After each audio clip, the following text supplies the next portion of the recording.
Ken, are you okay? Yeah. Listen, he's got us pinned. I'm gonna try and draw his fire. Can you see that wall there? Which one?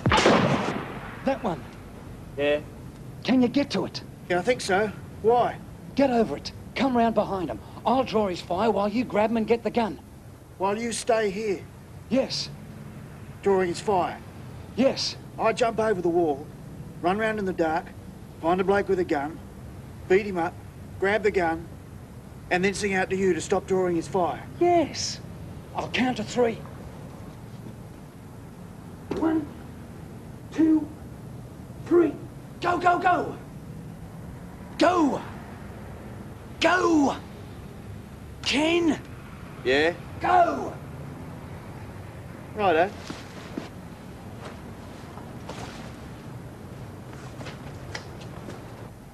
Where the hell are you going? Home. But what about him?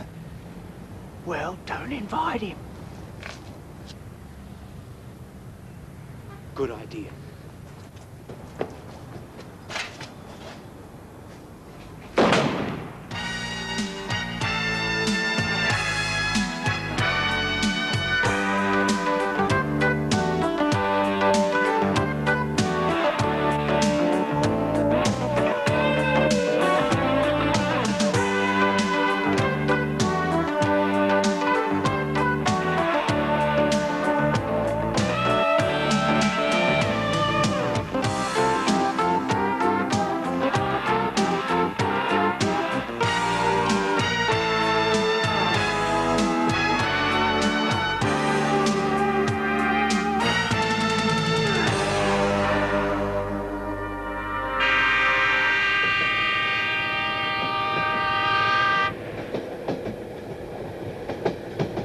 I can't quite remember when it occurred to me to leave the farm and join the drift to the city.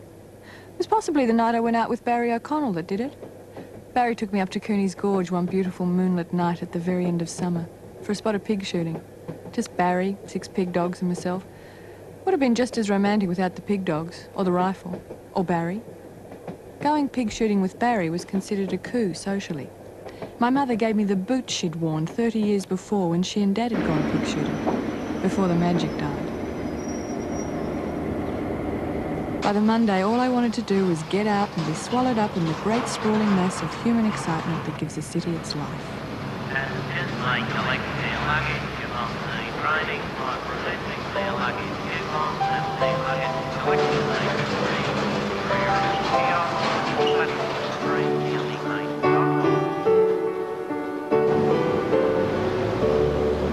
How was I to know they wouldn't accept a cheque? I'm not psychic.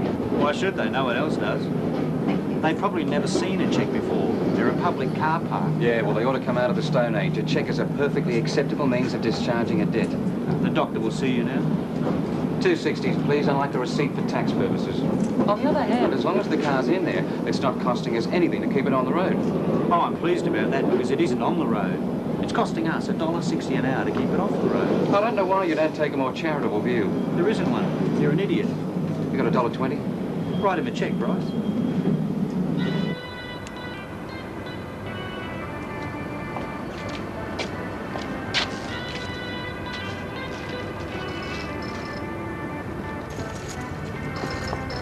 Anything else I can hold for you?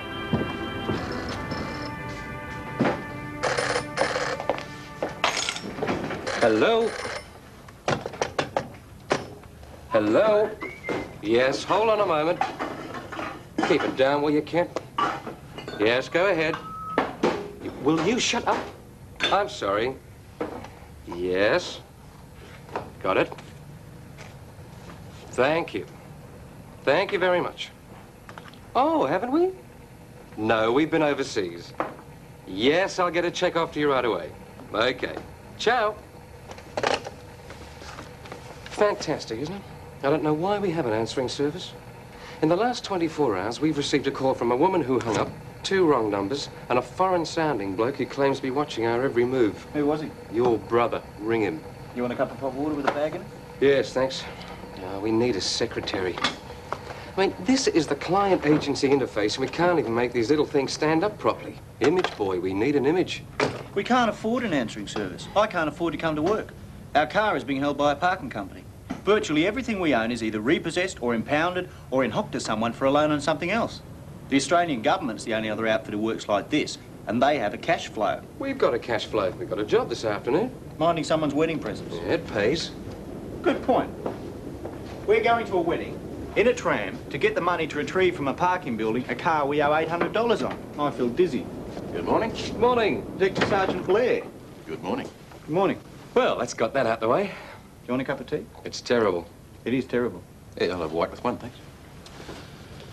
I wonder if you can help us with regard to a matter. Certainly. What sort of work is it? We don't have a car at the moment. That's the only problem. No, it's not that sort of help. Information's what we're after.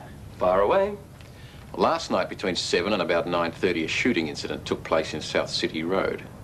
Were you anywhere near there last night? No, we weren't. We were in attendance at the opening of a ceramics exhibition at an art gallery in North Epping. Now, I don't know if you're familiar with what's going on in the world of pottery at the moment. Lots of pastel colours, reds, greens, a lot of flecks in the glazing. Now, as a statement, it doesn't say much to me personally, but then who am I? Ken thought it was wonderful. Ah, excuse me. No, thanks. Hello? What's the problem? Shooting match up an alley off City Road last night. Really? Well, can't help you there, I'm afraid. Young fellow and I were up at Wood End last night, up at the dog trials. My brother and I run a little off-white bitch in the odd contest just for the sake of it. It's a good night up at the dogs. Bit of fresh air. Gets us out of here. You realise you were seen running out of Fetters Lane immediately after the shooting? Really? Running? Both of us? Yeah. To your right? Oh, yes, thanks. Yes? Yes? He'll be off the phone in a minute. You should come up to the dogs one night. It's a great night. Hang on. Excuse me, Sergeant. You couldn't give us a lift to a wedding, could you? When you get to a big city, you adapt. Darwin was quite right. You realise that the mating call of a stoat is actually the name of a newspaper. That a large group of people is not a bunch of fat stock buyers. It's a bunch of chubby stockbrokers. And that if you want to do something relatively simple like get somewhere to live, you're in for a very unglamorous afternoon. Thank you. And between these two people, there can be no limits. You confront each other with your honesty, and you hold each other... Do you want to have another look? I've just had another look. I walked around the table, checked the pegs, reset the alarm, counted the blenders, it's all there. Not that these people are going to steal anything. This is a top-class wedding. Yeah, I better have another look. Thank you. Now listen, in a couple of minutes the guests will be told they can come through and have a look at the loot. That'll take about half an hour. Then it can all be packed up again and taken back to the other address. Okay? My pleasure. Thanks again. Thanks very much. Bryce?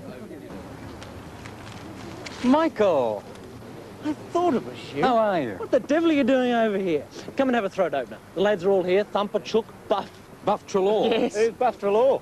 A mate of ours from law school. He and Michael finished and I didn't. He's not one of the Footscray Trelaws, is he? This is Ken. Ken, this is Michael. Michael, Ken. G'day. Were you at university, Ken?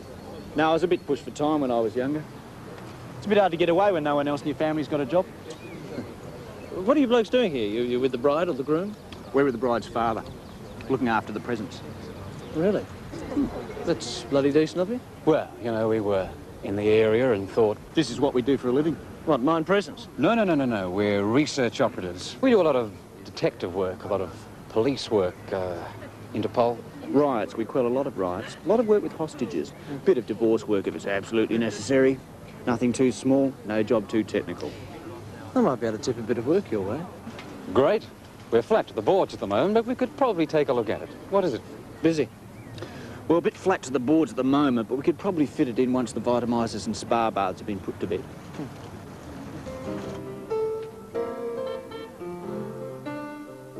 What was their alibi when we reckon they'd broken into the council records office?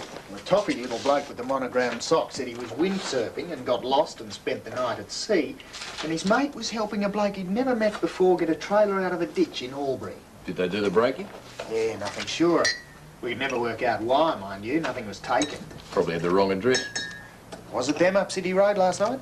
Of course it was. Getting shot at rather than shooting, I'd say. They do a bit of divorce work up that way. Won't happen again. I think we can close the file. Where were they? Well, Socks and windsurfing reckon they were at the opening of a ceramics exhibition, which didn't impress him much. And his partner told me that they were at the dog trials at Wood End with his brother. Reckons it's not a bad night. Were there any dog trials up at Wood End last night? No, not since 1964. That's a while ago. Well, everything's relative. There hasn't been a ceramics exhibition at the Epping Gallery since it opened in 1927. Or since it closed in 1948. He offer you a cup of tea? He didn't take it. He didn't drink the tea. That bloke makes the worst tea in the world. I don't know. How much is the rent? I'm sorry, I can hardly hear you. It's what? Oh, it's gone. Oh, right. Yeah, thanks anyway. Okay. Bye. I've got a client who's in a bit of trouble with the taxation department. We've got to provide them with some answers. My client's name is Mr. Tony Mullins. Ah, Belmore. Yes, of Velma Undergarments. I knew the daughter. Right. Verity. Well, this is Tony, the old man. He's got 3 companies. His partner in the one that's causing all the trouble is a chap called Doug Sherwood. These other 2 companies are owned by Mullins and his wife. Mullins is 61. He's completely honest. Hasn't had a parking ticket in 4.5 years. He's the most respectable man I've ever met. He's telling the truth. I think someone set him up. He doesn't know a damn thing about it. So where's this other bloke, his partner in the salt shaker? Where's he? No one can find him. Ah. Well, what's this company been doing? Well, that's what we want you blokes to find out. The taxation department has queried 3 payments made into this company. Now, we know this company isn't trading. Someone's been using it to put money through. It looks like a laundering operation. In there dirty, out there clean. A payment for an underwear company, for Christ's sake, what could be more innocent? I don't understand it. So where's the money now? Gone again? How? How much? $250,000. I don't understand it. How did they do that? Well, that's the hard one, guys. You'll need accounting back up on this. Now, I've got some tame ones running around. I don't know. Maybe you've got your own. We don't have anything. Not on the premises, but we have access to plenty of... Well, if you need experts, get them. We're looking for answers quickly. Now, if you can't handle it, I'll give it to someone else. But if you want it, the job's yours. I'll give you an advance, I'll cover your expenses, and I'll give you a good per diem. Who needs a per diem? We've got a perfectly good HR hold. Look, I'll have someone run the details of all this over to you. Talk to Mullins. I'll ring him. He'll be expecting you. Go get him, Tiger. It was nice meeting you, Ken. I'll be in touch. Ciao, Michael. Tony Mullins will be expecting us. That's a bit rich, isn't it? We haven't said we'd do it yet. Of course we'll do it. It's the first decent investigative job we've had. Look, this is the sort of work we need. Work for lawyers. Exciting, challenging, highly paid work. Life in the fast lane, Ken. I mean, look at this. The man leaves $20 for a cappuccino. The man's opening a door for us. The man is a pompous clown. See that, Jack? It's a $20 note. It's the next one up from a 10. There'll be a lot more of these from now on. Bryce and I are in the fast lane.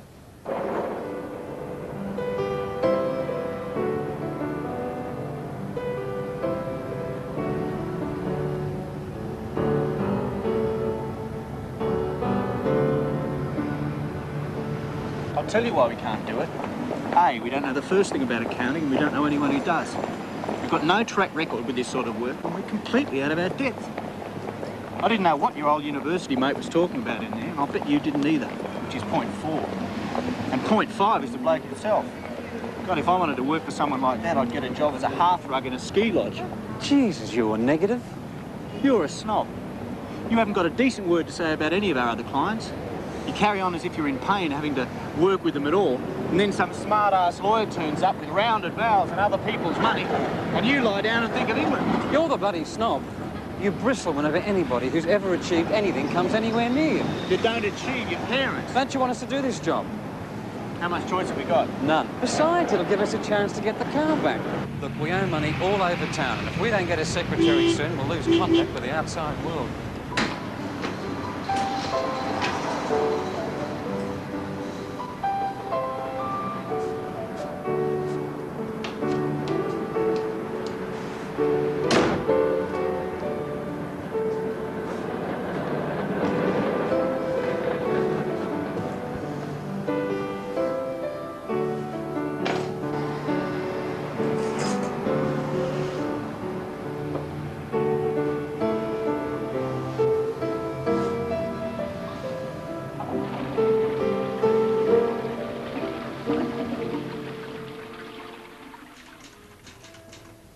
Excuse me? It's all right, darling. We have an appointment with Mr. Mullins. Hello there. What's wrong with the bloke downstairs? He was a secretary. He ran some division in the railways for donkey's years, and now he's got nothing to do. You told me he was a chauffeur when we bought the car. Anyway, we're not running a rest home. He sits down there all day resorting old footy records and whistling bits of the King and I. He could run our office blindfolded. Could you give him something to do? We'll see who replies to the advertisement. Women. That's who reply to the advertisement. I didn't specify. You're not allowed to. They won't take sexist advertising. What do they make you change? Fast-moving, ambitious, great-looking chick. Good God. And what do they suggest? Fast-moving, ambitious, great-looking secretary. Well, what's wrong with the bloke downstairs? He lacks ambition. You gentlemen wanted to see Mr. Mullins? Yes, he is expecting us. He's not here. Oh, do you know where he is? No, I've got no idea. Will he be back? No idea. Do you know where we can find him? I'm afraid I don't know where he is. You can just pass on some of these if you find them a bit difficult. Look, would you mind if we look around? You see, we're conducting an investigation. I'm afraid I must ask you to leave. Do you give away show bags or anything? Be a pity not to have something to remember the occasion by. Would you have his home address? Oh, for God's sake, we can't check the phone book. It's not exactly Sherlock Holmes territory. The guy is expecting us. Good afternoon. Yes, well, seemed to go pretty well. Yes, we've broken the back of it, I think. Shall we find out where he lives? Might as well. If he wasn't expecting us before, he will be now.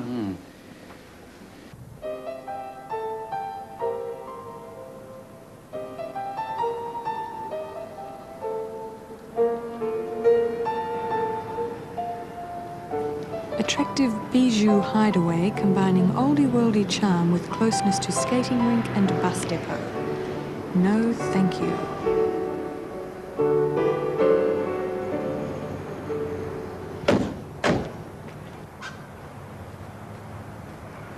Now, look, I'm used to these sort of people, so let me do the talking, okay? Of course, Bryce.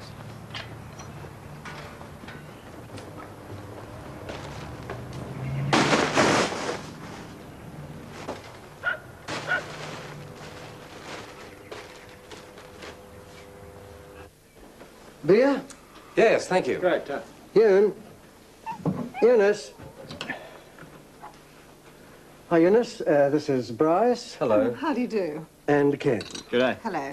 These are the lads Michael told us about. Yes. Do sit down. Thank you.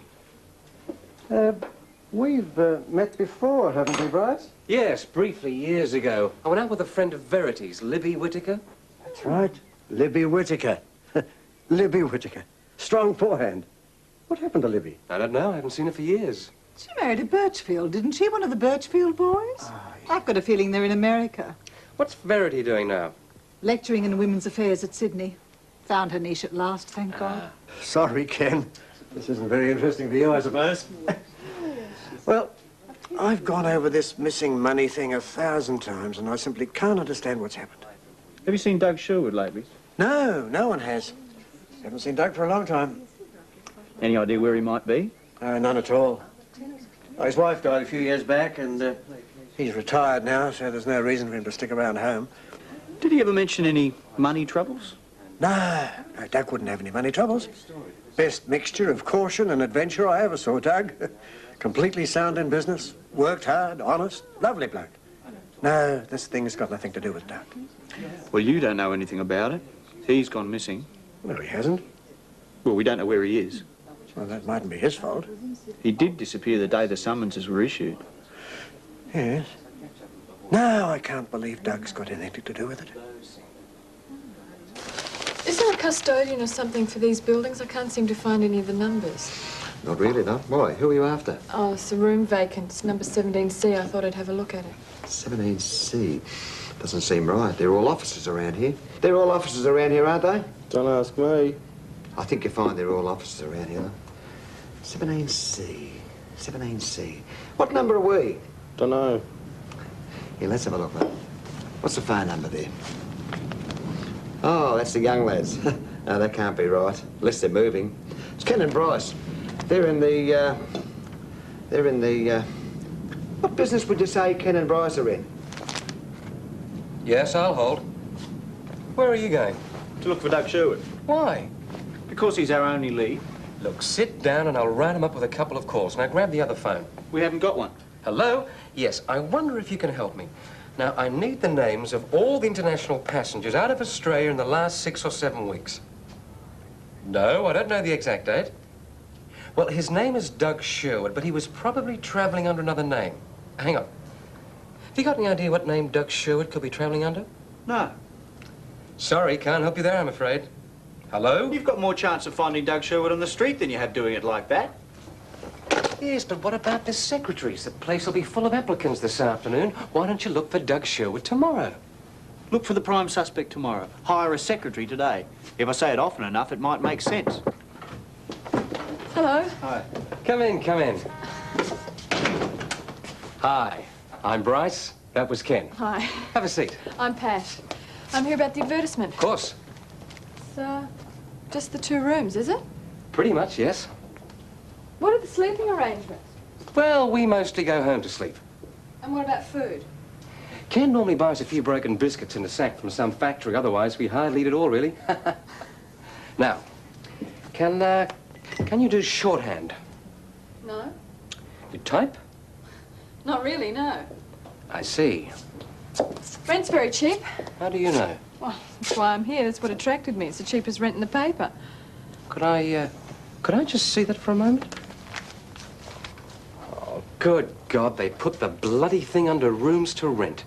I mean, why would anybody advertise for a fast-moving, ambitious, great-looking secretary under rooms to rent? I wondered that.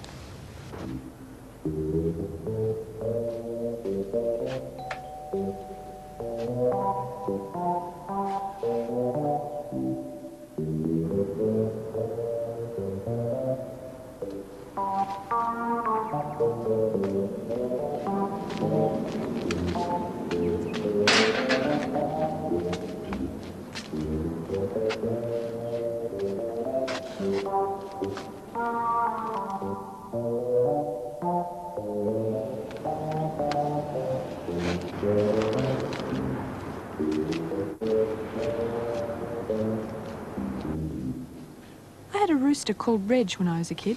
Used to strut about like this man. Head bobbing, eyes darting. We thought he was really clever until he walked into a chainsaw. If this man's going to offer me a job, I'll have to be prepared to keep him well clear of machines. Okay, I'll tell you what.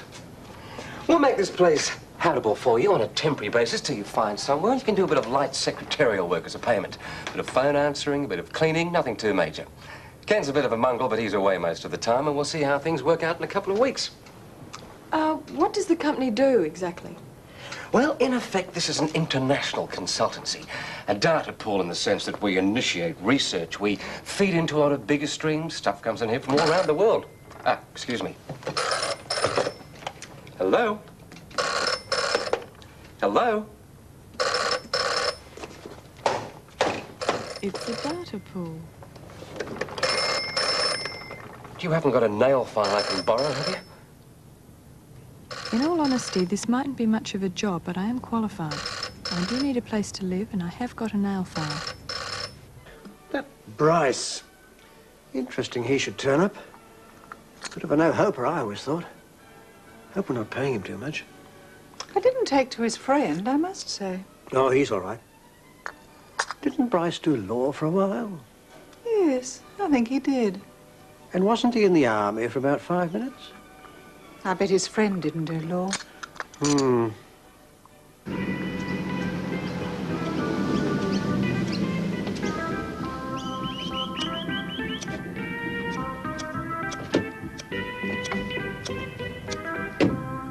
Mr. Sherwood? Yes, Mr. Doug Sherwood? that's right. You're a difficult man to find.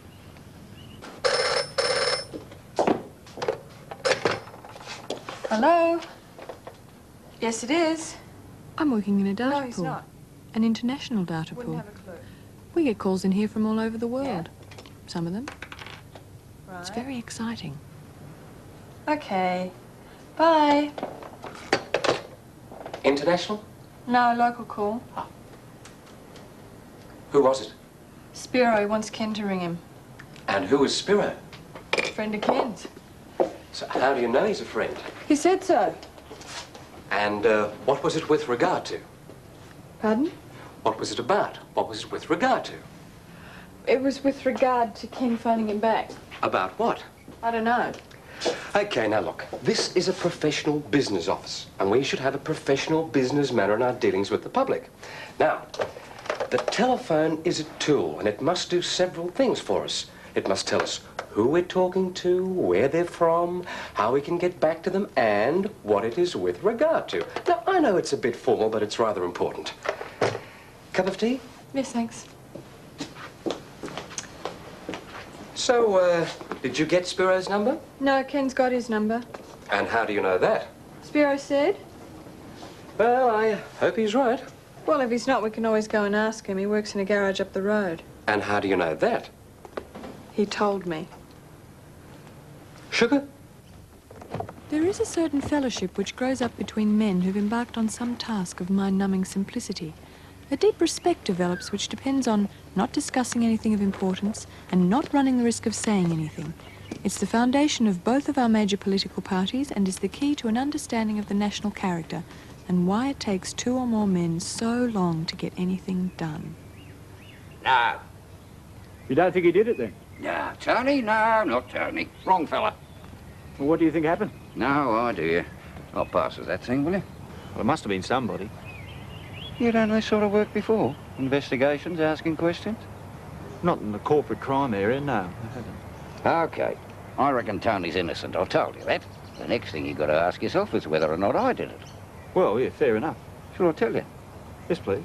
As it happens, I didn't. The dates of the transactions are all wrong for me. On top of which, somebody must have authorised those payments, and I don't know where those documents are, but I can assure you, they don't have my signature on them. Why did you leave town? When? Last Thursday. Why shouldn't I? Looks a bit suspicious just disappearing like that. Oh, I didn't disappear. I came down here. You found me, didn't you? What about Tony? He knows I'm here. Didn't yesterday. I rang him this morning.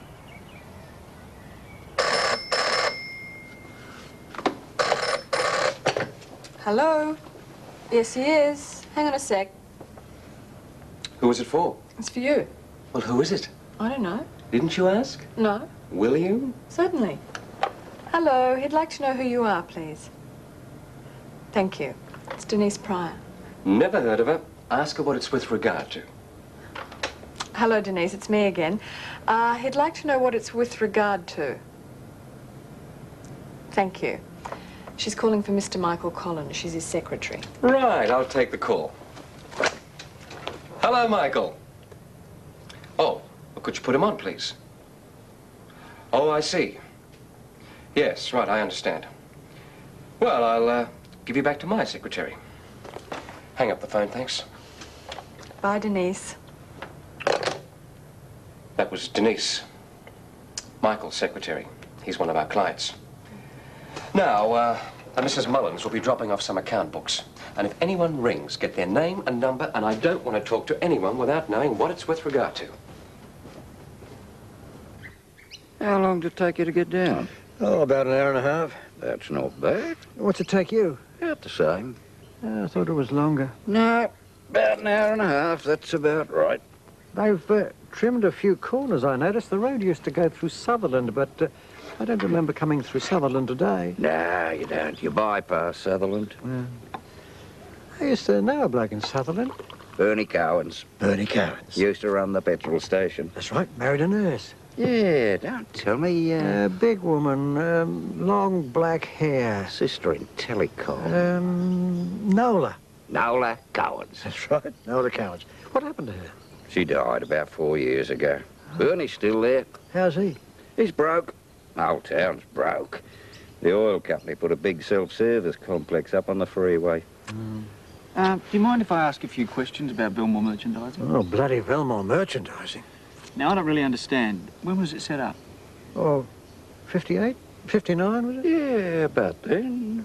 And what did it do? Well, it didn't really do anything. It was going to retail our stuff. We were going to open a whole lot of shops. Yes, that's right. And what happened? Well, two things happened. Underwear went mad and we were flat stick at the factory making the stuff. Franchising was the way to go. We didn't have time to run a retail operation. And my business took off. That's right. It just never happened. What did the company do? Didn't do anything, did it? Nothing much, anyway. Well, didn't do any merchandising. Didn't do anything, did it? I did a few things. What did it do? Bought a boat. Bought a boat. Bought that boat for our kids. Bought a little dinghy for our kids. What happened to that dinghy? I don't know. Didn't we give it to the Dawson girls? That's right, I think we did. Say, whatever happened to the Dawson girls? I don't know.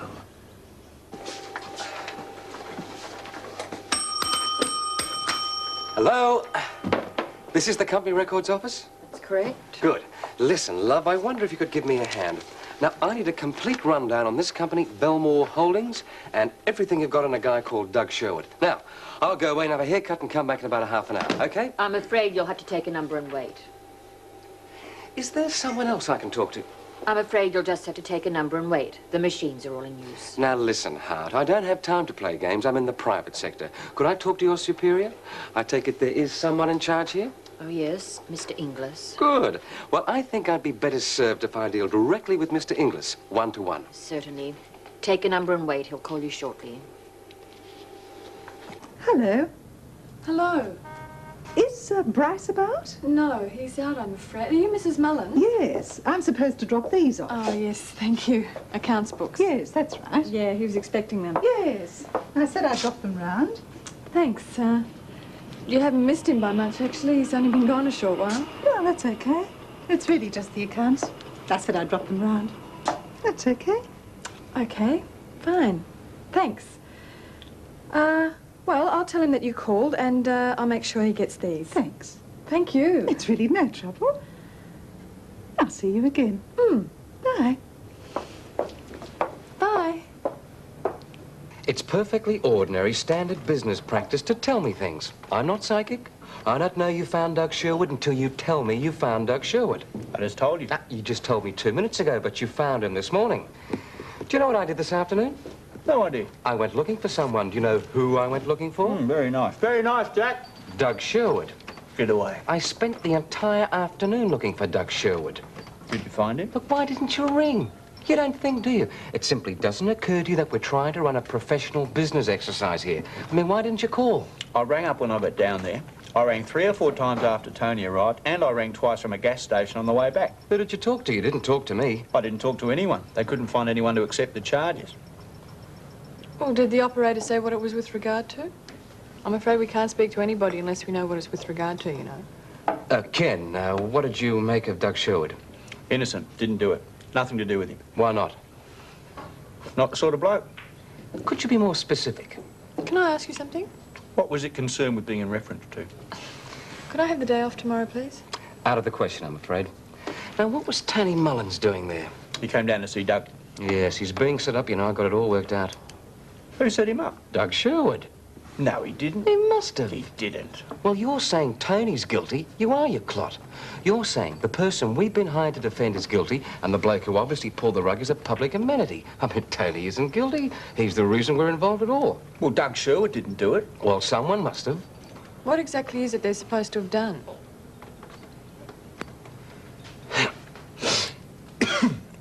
Oh, incidentally, Ken, this is Pat. Pat, this is Ken. Don't worry. All we're doing is dropping these off and putting signatures on forms for the taxman. I suppose I kidded myself it wouldn't get this far. Oh, we'll see what Bryce comes up with. Is he it, is he? Yes, he's digging away now. The facts are all laid out.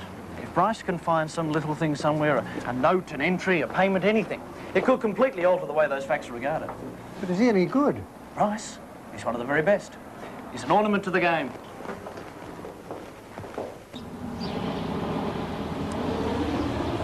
I don't know.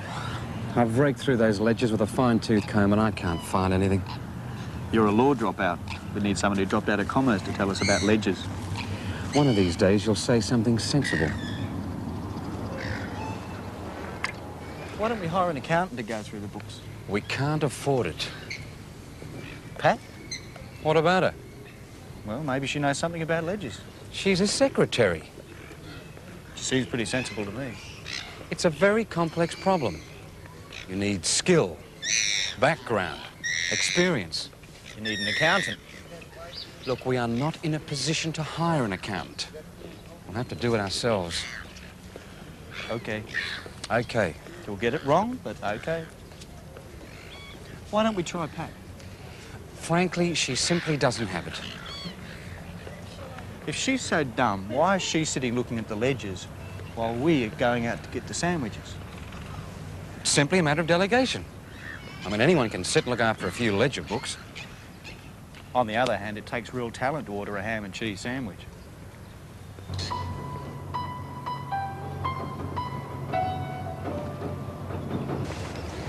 These books are really interesting. Really? Have a sandwich.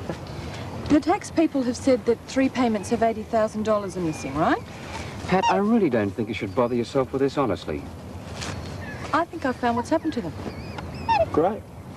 These companies, Velmore Holdings and Velmore Undergarments, have registered 3 payments of $80,000 to Velmore Merchandising. But when you look up Velmore Merchandising's accounts, none of those payments have been entered. Well, it's obviously a clerical oversight. Happens all the time. It's a mighty big oversight. Look, so how come no one else has noticed this remarkable coincidence? I don't think anyone's seen these accounts. Do we know who did these accounts? Yeah? Phil Davis, Chief Accountant. Look, why would Tony Mullins take money out of a company he already owns, put it into another company he owns, and then take it out again? Fair question. To avoid paying tax? A very good answer. I'll call you from Belmore. It'll be with regard to Phil Davis.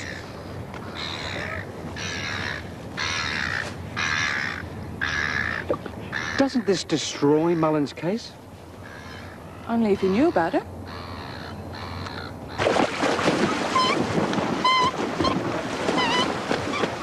You don't even know what they are. These aren't the company's account books. Well, what are they? Rough ledgers. But you use these books when you're preparing the proper account. Of course I do. Well, where did you hide the 3 cash payments to Belmore Merchandising? 85,000, 81,000 and 84,000. I bet they're not in the official records. I bet the auditors never heard of them. I bet they travel under another name. I don't have to answer any of this. Ken, you sure you've got your facts right? You sure you're reading the books the right way? The payments are all recorded next to the check numbers. Where did you get these books? The taxation office seen that? No, I keep telling you, they're my own working records. What have the tax office got, Phil? They've got the official audited company accounts. Where did you hide the 3 cash payments? Did you hide them? Is this true? Yes. Where? Why? To cover them up. I couldn't just take $250,000 through as a cash payment to a defunct company. But why was the money paid to a defunct company? I don't know. I didn't pay it. I just covered it up. Well, who paid it? Phil, it's very important. Who paid it? You did. I paid it. Of course you did. Why do you think I had to cover it up? Well, don't look at me. I didn't pay it. I don't even understand it. Well, I sign so many things, Ken. I spend half my life signing things. I suppose I sign my name 20 or 30 times a day. Invoices, cards farewelling the staff, interim reports, luncheon vouchers. I don't know what they are. I just sign the bloody things. And Phil's covered them up. You hadn't done yourselves a big favour here, have you?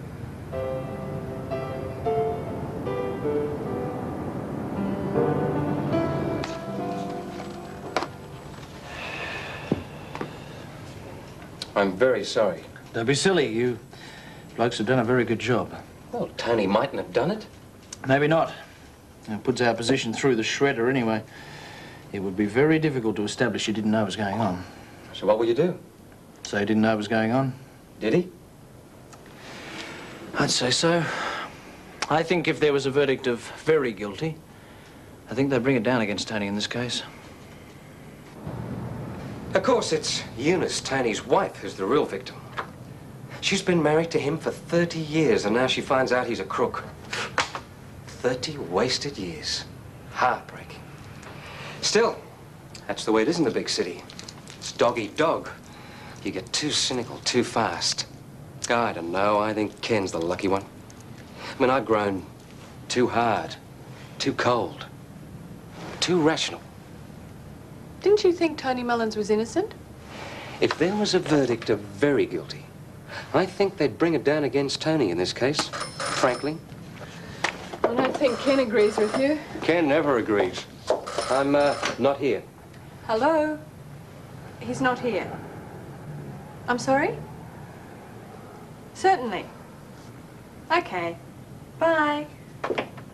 International? No, Ken's brother. He wants to borrow a torque wrench. Ah. Here's the certificate of incorporation. The company registers on the desk over here. Oh, thanks. You've got that on upside down. Bye-bye. Velmore Merchandising, June 16, incorporated, 1959. Directors, shareholders, change of board members. When were they changed? 1977. Registered officers, returns, filed assets, and so on. Exactly what I want. How long can I keep this stuff? A couple of days would probably be all right, depending on I'm what's... afraid we don't lend books. We can provide you with a copy of that information, though it won't take a moment. Oh, fantastic. Cost you 15 cents a page. Fine. I'll be back in a moment. Okay.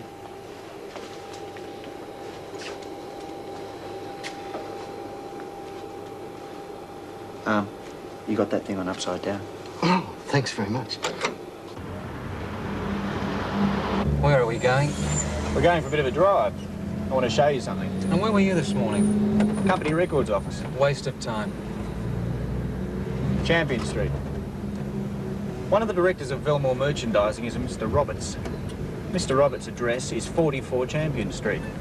I thought we might pay him a little social call. Do you spot 44, Bryce? 36, 38, 40, 42.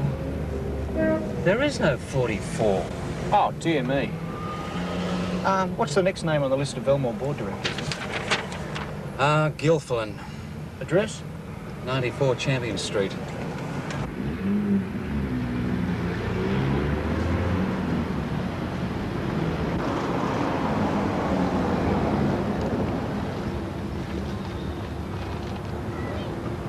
It's a park. Which one do you think's Gilfillan? The one on the swing? Don't be stupid. That's probably him in the green dress. He must have moved. Next member, please. Mr. Turbo. Of? 114 Pimlico Road. You see that block of flats over there?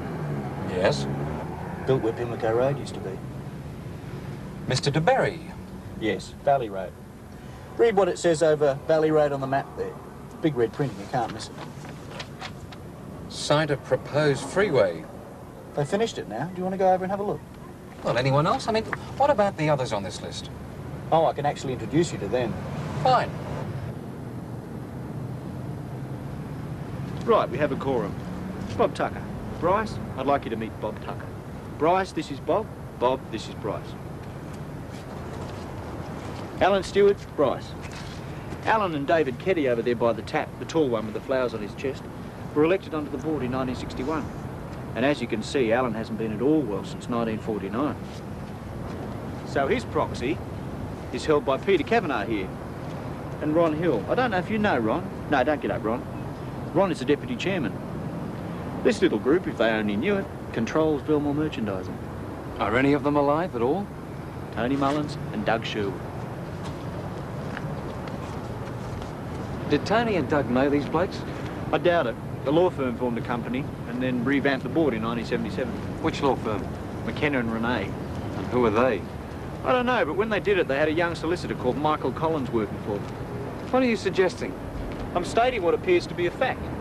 Dear old Michael from the university is a criminal. Possibly a very rich criminal.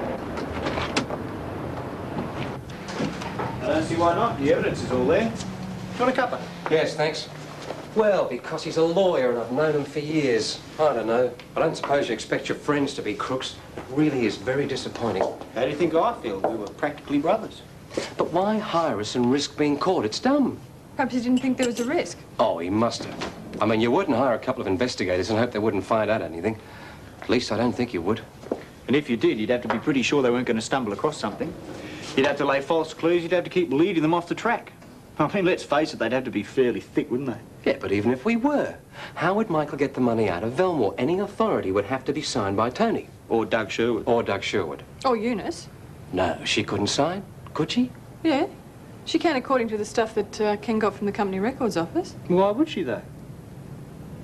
Oh, come on.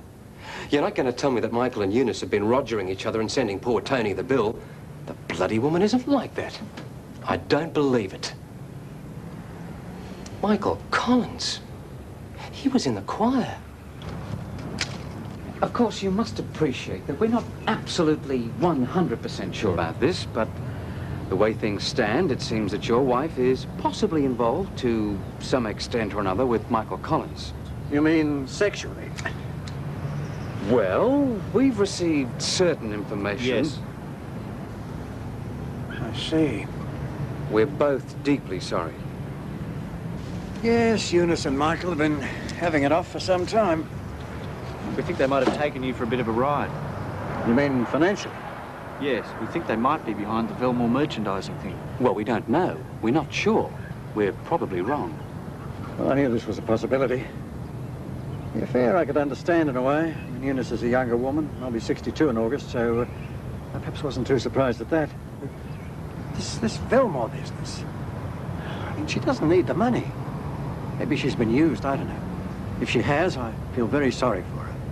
She's going to be very badly hurt. What are you going to do? Oh, I'll face the charges. Eunice mustn't be involved. I'll be okay. But that's crazy. Well, that doesn't really matter anyway. Oh, will you look at those bloody aphids. That's a very honourable thing to do. You bastard. You're a dishonest, crooked, stuck-up bastard. Drink? It's the arrogance that gets me. Mr. Bloody High and Mighty hiring his old second-year law dropout mate to sniff out the wind while $250,000 vanishes off the face of the earth. Bryce, there's something on your mind. I feel sure we can come to an understanding here if we settle down a touch, have a drink, and start at the very beginning, all right? I'm in a meeting. Go ahead. I discovered various things in the course of my investigation into Tony Mullen's tax problems. 2 of them have a particularly laxative effect. 1, thanks to some nifty work on your part, the Velmore border's full of dead people. And 2, you and Eunice Mullins have been having some sort of bloody affair and you've set Tony up. Now, you probably thought you were a great genius, but it won't work. Because the moment Tony talks, you're going to go for a row of cans. Let me firstly assure you that I am not now and have not been at any stage in the past having an affair or liaison of anything other than the most professional character with Eunice Mullins. And I would counsel you against making that or a similar allegation outside of this office. Oh, look, I'm in a meeting! Now, this other story about Velmore having dead directors, forget it. It has nothing to do with anything. I suggest we forget this conversation ever took place. And I suggest that you take a look at the signature on that, bearing in mind that all those people you say attended that meeting are now dead. Look, you don't know what you're talking about, Bryce. You're out of your depth, boy. Oh, I've left our fee with your receptionist. He's not in a meeting anymore.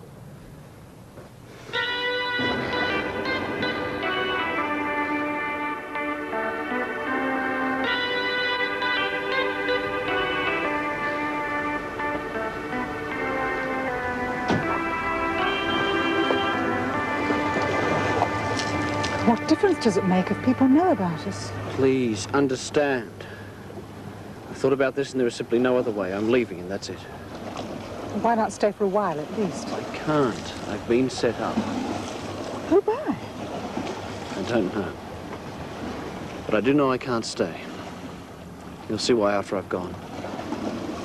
Where will you go? I don't know. Will you be coming back? I'm sorry. You had to be the one who was hurt by all this. I really am.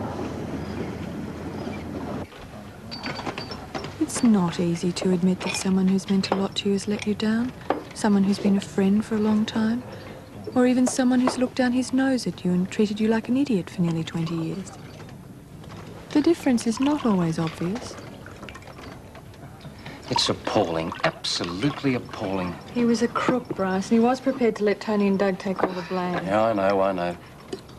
This probably isn't the best time to bring this up, but I think you should know I found myself a job.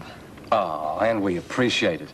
Now, you probably haven't had the credit you deserve, but Ken and I, in our own quiet way, are very grateful.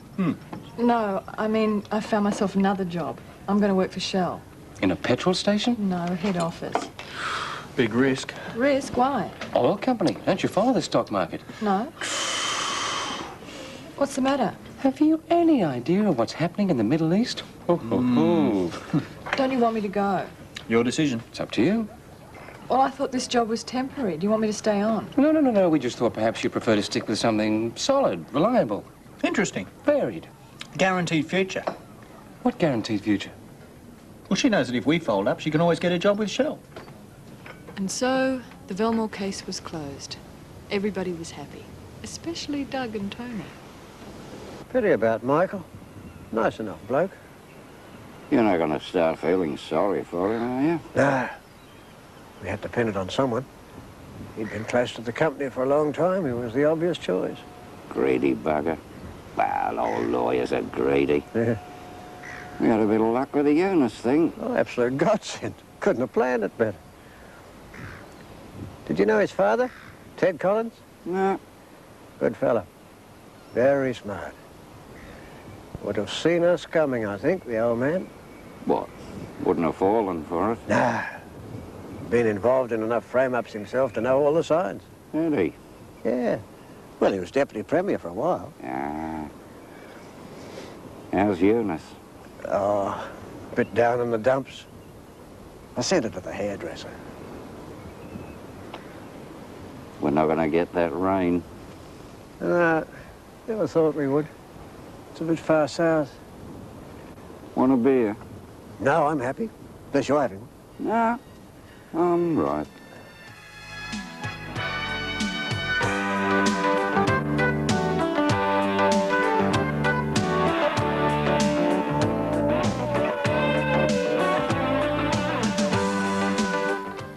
Next Thursday, in the fast lane, Bryce finds himself in the advertising business, which of course is never the same again. Tina Bursell, John Gregg and Peter Adams are the guest stars. Stay with us now, though, for Backchat and the Carlton Walsh Report.